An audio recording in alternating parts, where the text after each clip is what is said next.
వర్షంలో దయ్యం వంట. చిట్టి పక్షి ఇంకా బుజ్జి పక్షి రెండూ కలిసి ఇలా మాట్లాడుకుంటూ ఉంటాయి. చిట్టి, ఇప్పుడు చాలా వర్షాలు పడుతున్నాయి. నీకు తెలుసు కదా, ఈ వర్షాకాలంలో చాలామంది జనాలు వంటలు చేసుకోలేరు, కరెంట్లు పోతూ ఉంటాయి, ఇలాంటి సమస్యలన్నీ ఉంటాయి. అదే మనము చక్కగా హోమ్ ఫుడ్ చేసి ఆన్లైన్ డెలివరీ ఇంకా అమ్మామంటే ఎంతో బాగుంటుంది కదా అని చిట్టి బుజ్జితో చెప్తుంది. దానికి బుజ్జి, నీ సలహా చాలా బాగుంది చిట్టి, ఈ ఆలోచన చేయొచ్చు, ఈ ప్రయత్నం కూడా చేయొచ్చు.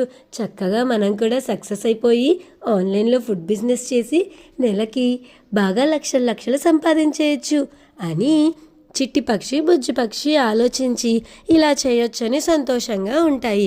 ఇంకో పక్కన అడవిలో దయ్యం తిరుగుతూ ఆలోచిస్తూ ఉంటుంది.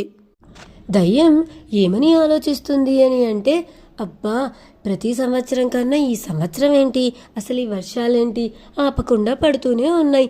అసలు నేను ఖాళీగా కూర్చోకుండా ఏదైనా చేయొచ్చు కదా. ఇప్పుడు ప్రతి ఒక్కరూ ఏదేదో చేసేస్తున్నారు, నేను చక్కగా వంట చేస్తాను, నేనెందుకు వంట చేసి అమ్మకూడదు, ఆన్లైన్లో పెట్టి అమ్మకూడదు అని చిట్టి పక్షికి బుజ్జి పక్షికి ఏ వంటలు చేసే ఆలోచన అయితే వస్తుందో అదే ఆలోచన మన దయ్యానికి కూడా వస్తుంది. అందువల్ల దయ్యం ఏమనుకుంటుంది అంటే, నేను ఒక మంచి చోటును చూసి ఊరిలో అక్కడ కూర్చొని వంటలు చేసి అమ్మడం మొదలు పెడతాను. నా వంటలు చూస్తే ఎవరైనా వచ్చి తినాల్సిందే, దా వంటలకి ఎవరైనా పేరు పెట్టగలరా అని దయ్యం అనుకుంటూ ఉంటుంది. ఇలా చిట్టి పక్షి ఇంకా దయ్యం ఇద్దరూ కలిసి ఒకే చోట వంట చేసి అమ్మడం మొదలు పెడతారు. చిట్టి పక్షి ఇంకా దయ్యం ఎదురెదురుగా వంటలు చేయడం పెట్టడం చూసి ముందుగా చిట్టి పక్షి మనసులో ఇలా అనుకుంటుంది, ఏంటిది, ఈ దయ్యం నా ముందే పెట్టి వంటలు అమ్ముతుంది, అబ్బా, అప్పుడే నా ఐడియా ఎవరో కొట్టేసినట్టు, దీనికి ఎలా ఈ దిక్కుమాలిన ఆలోచన వచ్చిందో ఏంటో అని చిట్టి పక్షి కాసేపు తిట్టుకుంటుంది. దయ్యం ఇంకో పక్క మనసులో, అబ్బా, ఈ చిట్టెలుక చిట్టి పక్షికి కూడా నాకు వచ్చిన ఆలోచనే వచ్చినట్టుంది, వచ్చి ఇక్కడ వంటలు చేయడం పెట్టింది అని దయ్యం చిట్టి పక్షిని ఇలా ఎగతాళి చేస్తుంది.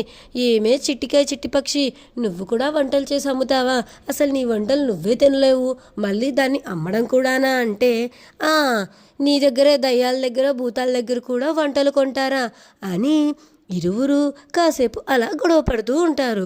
కాసేపటికి దయ్యంకి ఆన్లైన్లో ఒక ఆర్డర్ వస్తుంది.